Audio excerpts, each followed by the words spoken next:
I welcome you to this another video in the series of computer system architecture. In the last lecture of Boolean algebra, we studied about that how we can use the Boolean rules to simplify a circuit. The motive or the objective behind this Boolean algebra rules to use the minimum number of gates or to reduce the complexity so that we can use the minimum number of gates to design a circuit. So the advantage, what will be the advantage? The advantage will be the cost and time. Okay, so that's why we reduce the digital circuits and with the help of these Boolean rules. So in this video we will also see another method that how can we reduce the Boolean function, right? Or how can we simplify the Boolean function so that we come up with the more simple logic circuit. Okay, so in continuous with that we have complement of functions, right? So what is the complement of functions? In the rules, in the Boolean rules, we also study one rule that says that this is the identity law, and we also see that this is that's just take a quick review of these rules, in which we have this rule, right? X complement, rule number 17, X complement. This is the symbol for the complement, and or X complement and then complement. So it will evaluate to X because it will negate the complement to the complement. Okay, so here we have another rule. This is 16. Rule number 16 is says xy complement equal to x complement plus y complement. Plus is the OR operation, if you remember, and dot is the AND operation. Okay, so this is the complement. Okay, so when we use this apostrophe or the bar, the line above any symbol, it says this is the complement. So let's read this definition. A Boolean function of a digital logic circuit is represented by only using logical variables and these operators. The operators are AND operator or an invert operator. So invert operation is NOT gate actually, because NOT gate, what NOT gate does, it inverts the inputs. If the input is 0, then the output will be 1. If the input is 1, the output is 0. So it's just negate the input, right? So the complement of a Boolean function. So when we do the complement of any Boolean function, so what are the steps to do that? So first of all, we replace all the variables and sub expressions in the parenthesis appearing in the function expression with their respective complements. Like that, we have P plus Q. If I complement this, so this will be P plus Q of complement, right? So if I complement of these symbols A, B, Z, then it will be A complement, B complement, Z complement, A complement, B complement, and G complement. Okay. So this is the symbol for the complement, and the next step what we do, we replace all the operators with their respective complementary operators. So what are the complementary operators? So the complementary operators for AND is OR, and for OR is AND. As we have, I just show you rule number 16, in which it says that X Y complement is X complement plus Y complement. So the dot operator was replaced by the plus operation, which is nothing but the or operation. So AND was replaced by OR, and OR was replaced by AND. Okay.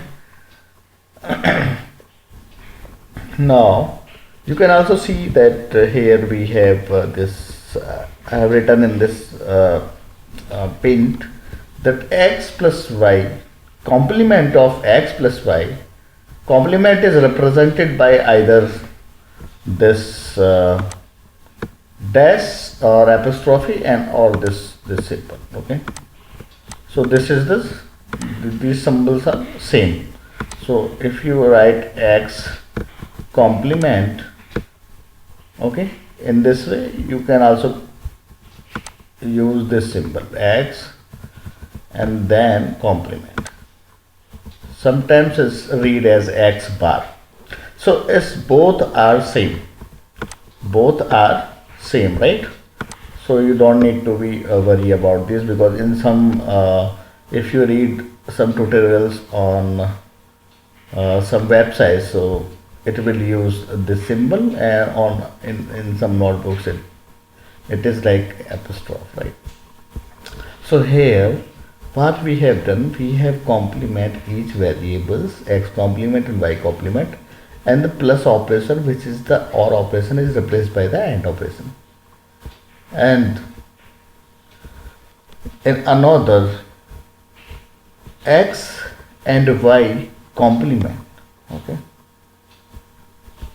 what it has been like X complement, and the AND operation is replaced by the OR operation, which is Y complement. So I think you have understood this concept, that we have to complement each symbol, and the operation, if we have the plus operation, so we have to replace by the dot operation, and if we have the dot operation, we have to replace by it plus operation, right? Okay, so let's go back to this slide. So we have this rule, De Morgan's theorem. So what we have just I have just shown you is the De Morgan's theorem, right?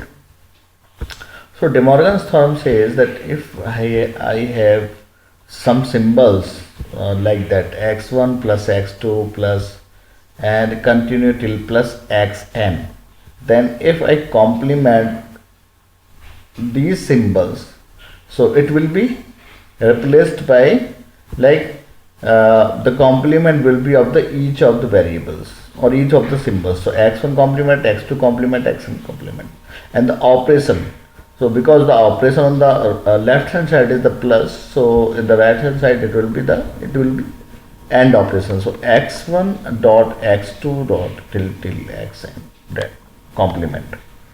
And likewise, if I complement with this these symbols x1, x2, xn complement, it will be, the output will be the x1 complement, x2 complement, xn complement, and the operation will be the inverse operation or the complementary operation, because we have on the left hand side we have the AND operation, and then on the right hand side it will be the AND OR operation, right? Because the plus represents the OR and dot represent the AND. So so how we simplify with these with the help of these operations, or with the help of these rules, or what we have the another method that we use to simplify the Boolean functions. Okay. So one thing to remember that we have one truth table, right? We have a truth table. Truth table is the unique because sorry, why it is unique? Because for given a truth table, we have some inputs and outputs. The sequence of inputs, okay, uh, decide the output based on some operations, right? And the Boolean functions, as we have already seen, that we have the many different expressions exist for a one truth table. So we can see here that we have one expressions and we have one function. Oh, sorry, we have one expression, and here, so we have the three Boolean representation or three logic diagrams for the same Boolean function, right? So, so how to simplify these Boolean functions so that we have to use, or because the main motive is to reduce the complexity, or is to use the minimum number of gates to design a logic circuit, right? So, so first of all, we have to we know that this is why this is necessary. It has written here that finding an equivalent expression that is least expensive to implement. Okay, so why we simplify? For a simple function, it is possible to obtain a simple expression for the low cost implementation, and but with the complex function, it is a very difficult task, right? So that's why we use this simplification. So the another simplification method, apart from the Boolean rules or Boolean algebra, right, is the Karnaugh. In short, we know that it is known as K-map. So K-map is a simple procedure for simplifying Boolean expressions, right? So it why it is used, we know that we need to simplify our function and what it takes. Okay, so Karnaugh map actually is very simple, and we need to remember something like min terms, max term, and we will talk about in a minute for that. So Karnaugh map is like we have the truth table, we have Boolean functions, we fed this truth table to the Karnaugh map, and we come out with the simplified Boolean functions, right? So K-map or Karnaugh map, right? So in the Karnaugh map, for an input digital logic circuit, is a rectangle. Karnaugh map. What is a Karnaugh map? It is represented as a rectangle, right? So in the rectangle, the numbers are written in a way that it complement each other, right? Okay. So let's talk about this in here with these examples. So in a rectangle, we have some cells, because here you can see that this rectangle is divided into two parts. This rectangle is divided into two parts. This rectangle is in 4 parts, and this is represented in 4 parts. So what these rectangle represent actually, what these cells represent actually, it is the position of that number, right? So if we have the two parts in a rectangle, two cells in a rectangle represented the 0 and 1. Okay, and if we have the 4 cells in a rectangle, this is for, we have first cell is represented 0 and second is 1.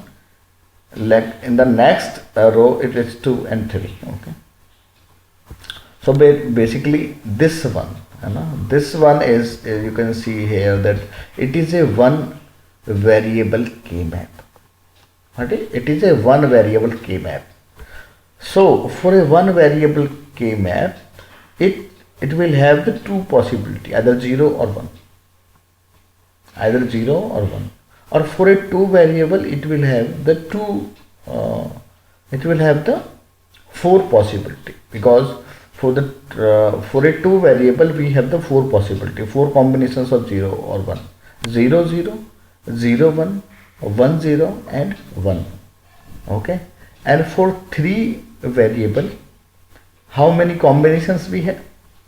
8 combinations: 0 0 0, 0 0 1, 0 1 0, okay, 1 0 0, 1 0 1, 1 1 0 and 1 1 1, right?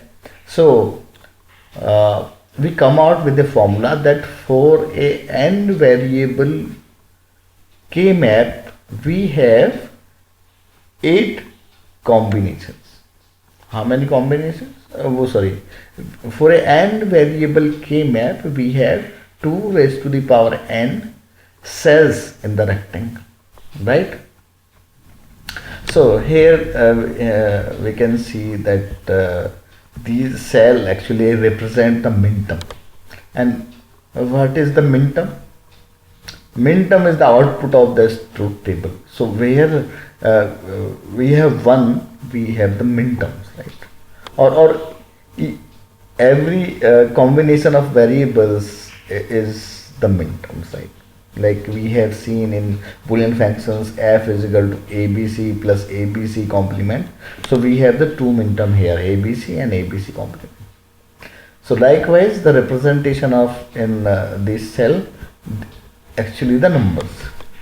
Okay, so here in this table we can see that this is the f is the output. Okay, so here we have 1, on that the position is 0, so we have at 0 position we have the 1.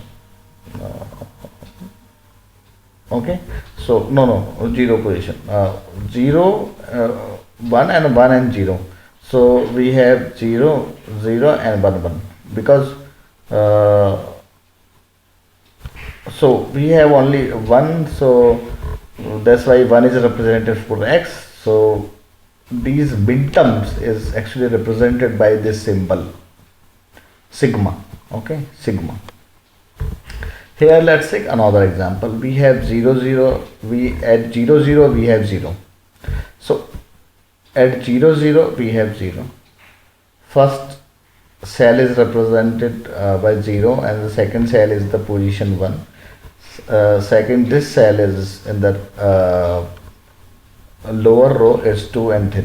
So the 1 is present at the position of 1, 2 and 3, because if you represent it, or if you convert this 0 0, it is 0, and if you convert this 0 1 into decimals, so it will be 1, and 1 0 will be 2, and 1 1 is 3. So that's why we have this symbols at here 1 1 1 1 2 3, and so that's why we have this symbol 1 1. Okay, I don't know why they have used this 0 here, because I think this is not the specification for this circuit. Okay, if it is represented for this circuit, it will be 1 here at 1 1 position, but it has 0. So don't confuse, because it's just an example. So let's make it more clearly by using this version. I will explain you. Okay, so for the one variable we have nothing to represent, because it's a very simple architecture. So here you can see this is 0, this is 1. This is for one variable, and for the two variable, as we know that we have the four combinations from the two variables, so we represented in this rectangle actually, but it will be this because we have the two possibilities. So we have this type of structure in the Karnaugh map, that on this side we represent 0 and this side we represent 1. So here we write 0, here we write 1, here we have 0, we have 1. Okay, so just forget about this 0 and 1. Here we have 0 0 because we have combinations, like I write these combinations. If 0 0 0 1 1 0 and 1 1, right? 1. Okay, so for 0 0 we have this 0, because if you convert these numbers into decimal, right, into decimal equivalent, so 0 0 represent 0, 0 1 represent 1, 1 0 represent 2 and 1 1 represent 3. ठीक है? And if for an example I say that we have these are the two inputs, okay, x and y, and in the output, let's say the output is f, because ultimately it is a function. So f, so we have this 1 here and 1 here, right, and 0 0 at this position. So this is truth table for a circuit, that if the both input are 0, it will be 1, and if the input is x is 0 and y is 1, then it again 1. So okay, so how to write in this Karnaugh map, that at 0 0 we have 1, right? Read 0 0 0 0 we have 1, 0 1 we have 1. So 0 1 is 0 and 1. Okay, from the right to left. So 0 to 1. So 0 1 combination we have 1. And for 1 0 we have 0. So 1 0 we have 0. You can put 0 here, or just leave it, because 0 has no significance here in this Karnaugh map. So, and for 1 1 we have 0, so we don't need to write this 1 1 0 here. So here you can see that we have at this position we have 1, at this position we have 1. Okay, so just for representation, or we can also write here that it is 0. If I write the decimal number here, it's okay. 0, and we have here we have 1. Here this cell is 2 and this cell is 3. Yes, so this is the representation of these numbers into K map, into Karnaugh. So how to simplify, and I will come back to you, but how to write these 1 1 here, and in which cell we have to write 1, or in which cell we have to write 0. So just forget about 0, we have to write 1. Okay, so just write 1 at those places where it is represented by these 0 0 and 0 1. So that's right for this example. So let's come back to our representation of this. Okay, so here we have this simplification, or this representation of Karnaugh map. Here we can see that we have in these two positions, okay, we have 1 in these two positions, 1 and 1. So we can say that at 0 1 we have 1, and at 1 0 we have 1. So 0 1, you know that in decimal it is 1, and 1 0 in the decimal is 2. So that's why they have written this expression as f of x and y. X, y are two variables, equal to sigma. Sigma is represented minterms. Sigma represents minterms. Okay, and what are the minterms? The terms at which the 1 is there in the output. So at 1, at 2, so the position 1 and 2 we have these the 1 is present. So that's why we have they have written is fxy is equal to sigma or the minterms and 1 comma 2. Okay, so in our example what we have to write, if I write this expression as f, okay, so I have taken xy as well. The symbols can be a and b, I and j, so don't confuse with the symbols. Just learn the concepts and just keep in your mind that the position matters, that what positions the one is present or in this table. Okay. So for f x y we can represent it as this symbol, sum of minterms.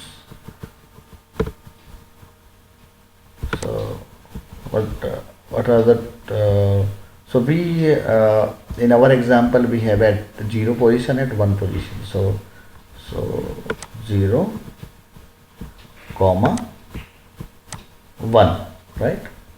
0 comma 1.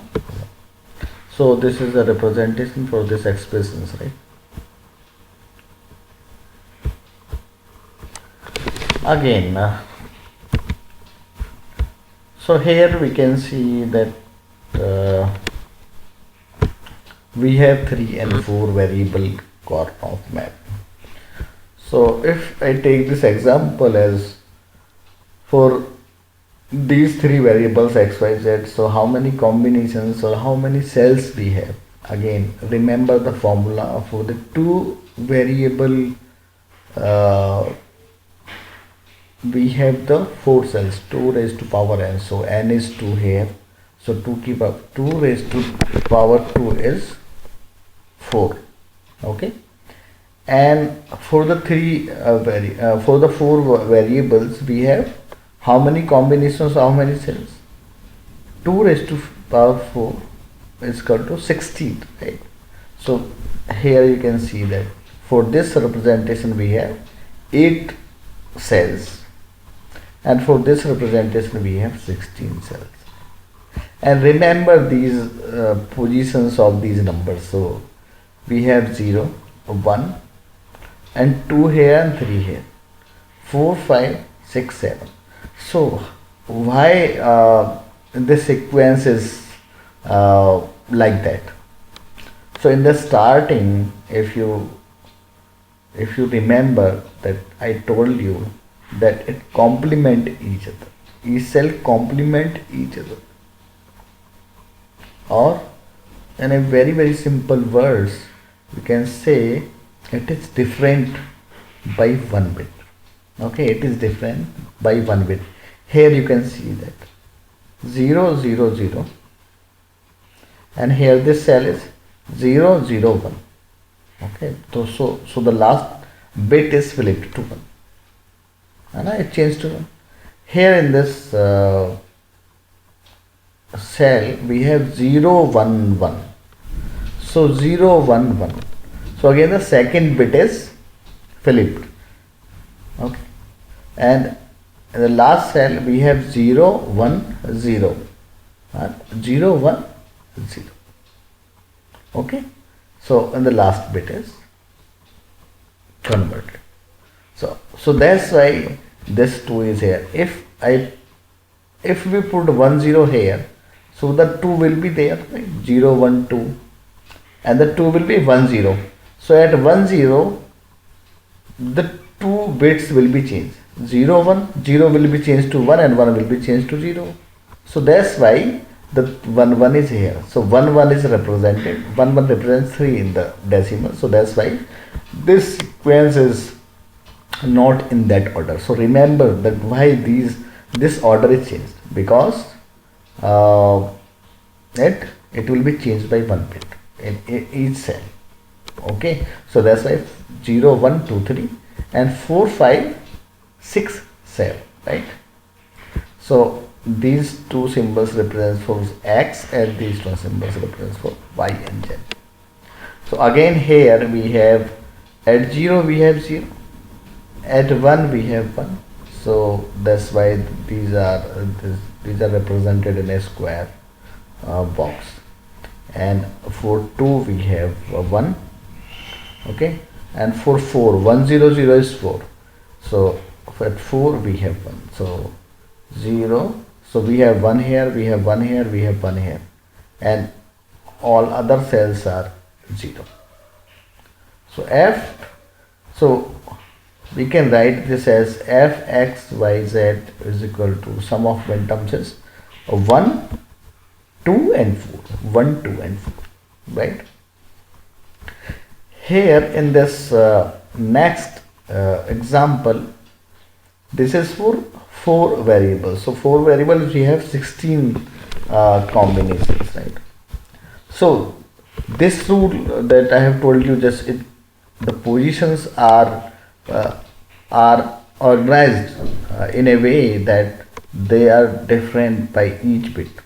There is a difference between these minterms is 1 bit, right?